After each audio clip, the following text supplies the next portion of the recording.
आरव ने राजा व्रजकेतु की आत्मा को मुक्त कर दिया, लेकिन उसके कंधे पर एक नया रक्त चिन्ह उभर आया। हवेली जलकर राख हो चुकी थी, पर कहानी वहीं खत्म नहीं हुई थी। 6 महीने बाद दिल्ली, एक अस्पताल की लैब में आरव की रिपोर्ट आई। उसके खून में कुछ असामान्य बदलाव आ रहे थे। मानव डीएनए में कुछ ऐसा जुड़ गया था जो शताब्दियों पुराना था। उसी रात आरव को सपना आया। राजा व्रजकेतु उसके सामने खड़े थे। तू अब सिर्फ आरव नहीं, तू मेरा उत्तराधिकारी है। रक्त चिन्ह अब तुझे चुनेगा। आरव ने महसूस किया कि उसकी इंद्रियां तेज हो गई हैं। वह दूर की आवाजें सुन सकता था, अंधेरे में देख सकता था, और उसकी चोटें खुद ब खुद भरने लगी।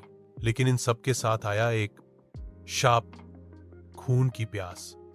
आरव रात में बेचैन हो उठता। एक अजीब सी भूख सताने लगती।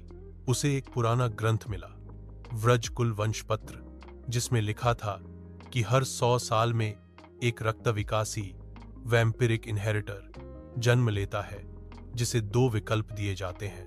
1, या तो वो एक अंधेरे राजा की तरह जीवित रह सकता है। 2, या सब कुछ त्याग कर रक्तवृत्ति को हमेशा के लिए सील कर सकता है, पर उसकी कीमत अपनी जान से चुकानी होगी। आरव की जिंदगी में एक नई लड़की आई, ईरा, जो एक रहस्यमयी जादू विद्या जानने वाली थी। उसने बताया कि आरव को तभी शांति मिलेगी जब वह रक्तवृत्ति की आग को विजय यज्ञ में समर्पित करेगा। विजय यज्ञ में केवल वही जीवित बचता है जिसका हृदय मानव और रक्त शुद्ध हो। आरव ने खुद को अग्नि में डाला। उसकी आंखें लाल हुईं, शरीर में आग दौड़ गई, लेकिन अंत में वह खड़ा रहा और रक्त चिन्ह जलकर राख हो गया। जब सबको लगा कि कहानी खत्म हो गई, ईरा अपने कमरे में अकेली बैठी थी।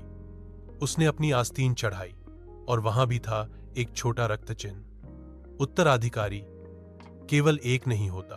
क्या ईरा अगली पिशाच रानी है? क्या आरव वाकई मुक्त हो गया? भाग 3 में जानिए, रक्त चिन्ह, अंतिम युद्ध। अगर आपको ये कहानी पसंद आ रही है तो कृपया दें लाइक करें, कमेंट करें। नेक्स्ट पार्ट चाहिए, सब्सक्राइब करें और अपने दोस्तों के साथ शेयर जरूर करें ताकि हमें हौसला मिले रक्त चिन्ह का अगला भाग लाने का।